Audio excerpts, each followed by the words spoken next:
नमस्कार, आप देख रहे हैं 24 टीवी इंडिया न्यूज और मैं हूं आरती बाला आपके साथ। राजधानी पटना में शेल्टर होम मामले को लेकर विपक्ष सरकार पर लगातार हमलावर है।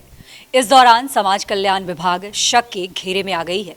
ऐसे में सरकार पर कई सवाल खड़े हो रहे हैं। वहीं अब इस मामले को लेकर जाप सुप्रीमो पप्पू यादव ने सरकार पर जमकर हमला बोला है। कैसे, वो देखिए। मैं पूरा किताब बनाने जा रहा हूं कि कब कब हमने विरोध किया और कब कब विशेष राज्य और विशेष पैकेज के लिए बना। दूसरा चीज, ये शेल्टर हाउस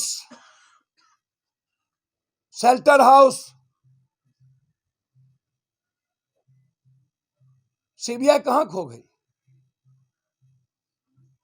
सीबीआई बड़ी मछली तक क्यों नहीं गई? सीबीआई शेल्टर हाउस की देवरिया से लेकर के मुजफ्फरपुर 32 शेल्टर हाउस की कहानी कहां गुम हो गई? आईएएस ने कहा कि एक एक मंत्री के पास, एक एक विधायक मंत्री एमपी के पास लगभग 60% के पास शेल्टर हाउस की बेटियां पहुंचती थी। उसमें सबसे ज्यादा आईएएस आईपीएस। कल्याण विभाग की पूरी इंक्वायरी होने की जरूरत है। 30 सालों से 40 सालों से जो कल्याण विभाग के पदाधिकारी और सेक्रेटरी हैं, उसकी संपत्ति की जरूरत है। सबसे ज्यादा भ्रष्ट कल्याण विभाग ने कमाया और बेटियों का इस्तेमाल किया, करवाया। क्योंकि शेल्टर हाउस में ना किसी के कोई मां है, ना पिता है, ना बच्चे हैं। हम मौन रहने वाले नहीं हैं। हम हाई कोर्ट से डिमांड करने जा रहे हैं कि जो सीबीआई इंक्वायरी कर रही है, गाय खाट के मामले को भी उसके साथ टैच करे। और हाई कोर्ट के जज के निगरानी में जैसे चारा घोटाला का निगरानी हुआ था, वैसे ही हाई कोर्ट की निगरानी में एक समय 6 महीना के अंदर शेल्टर हाउस में एक एक लोगों को उजागर करके चार्जशीट दे करके उसमें सजा करवाया जाए। कौन कौन रसूखदार के परिवार, पूंजीपति का बेटा, आईएएस का आईपीएस का बेटा, एमएलए एमपी का बेटा शेल्टर हाउस में 12 बजे रात के बाद जाता है, या बच्चियां कहां कहां जाती है? शेल्टर हाउस की जांच तब तक निष्पक्ष नहीं होगी जब तक हाईकोर्ट या सुप्रीम कोर्ट के मुख्य न्यायाधीश, वर्तमान किसी न्यायाधीश के अंडर में शेल्टर हाउस की जांच नहीं होगी। क्योंकि कल्याण विभाग फिर उस बच्ची को वहां ले गया, टॉर्चर करके मार देगा, चीजें बदलवा देगी। कल्याण विभाग पूरा तरीके से उसमें इन्वॉल्व है। मालती गुप्ता के खिलाफ पहले भी पीएम को 20 चिट्ठी लिखी जा चुकी है, जब वो नवादा में थे, वंदना गुप्ता के खिलाफ।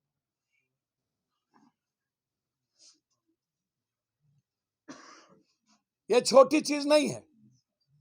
इसलिए मैं पूरे शेल्टर हाउस के खिलाफ सीबीआई इंक्वायरी की मांग करता हूं। और हाईकोर्ट जज के मॉनिटरिंग में ये मैं जा रहा हूं हाईकोर्ट कहने के लिए। पूरी ऑडिट करवाई जाए और संपत्ति की जांच हो, और सीसीटीवी पूरी कैमरा की कब बंद हुई, क्यों बंद हुई और किसने छेड़छाड़ किया, यह इंपॉर्टेंट। तीसरी और अंतिम चीज, बिहार में जिस भी शहर में गर्ल्स हॉस्टल है, वह सरकार के अंडरटेकिंग में वो गर्ल्स हॉस्टल चलनी चाहिए, जहां सुरक्षा का, मानक का, सीसीटीवी कैमरा का, और वहां पर कौन बेटी कौन बहन किस हॉस्टल में रहती है, उसकी पूरी लेखा जोखा थाने के साथ सरकार के पास रहनी चाहिए। वह मेरी बेटी हो या किसी की बेटी, किसी की बहन। क्योंकि गर्ल्स हॉस्टल जहां है वो सुरक्षित नहीं है, बहुत क्लियर है। क्योंकि हमारी बेटी का ना तो कोई मां यहां होती है, ना पिता, ना भाई, ना लोकल गार्जियन।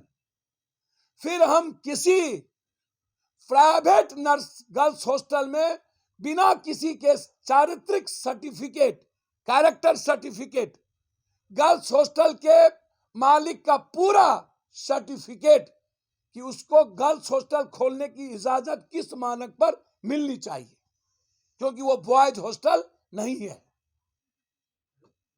गर्ल्स हॉस्टल के अगल बगल मेरा मांग है कि बॉयज हॉस्टल नहीं होना चाहिए किसी भी कीमत पे। जब कॉलेज में और स्कूल में गर्ल्स हॉस्टल के अगल बगल बॉयज हॉस्टल नहीं होता है तो फिर शहर में क्यों?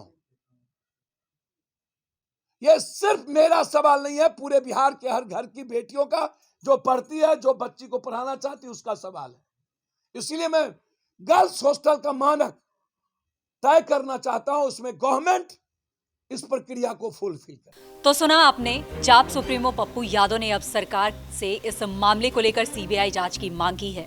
साथ ही कहा है कि हाईकोर्ट के जज की देखरेख में इसकी उच्च स्तरीय जांच होनी चाहिए। बता दें कि इस शेल्टर होम मामले पर पिछले दिनों ही पटना हाईकोर्ट ने स्वतः संज्ञान ली थी। पटना हाईकोर्ट ने गायघाट महिला रिमांड होम की घटना और सख्त रुख अपनाया था। पटना से प्रवीण कुमार की रिपोर्ट। और ऐसी ही तमाम खबरों से अपडेट रहने के लिए आप लगातार जुड़े रहे हमारे साथ, और तब तक के लिए हमें दे इजाजत। नमस्कार।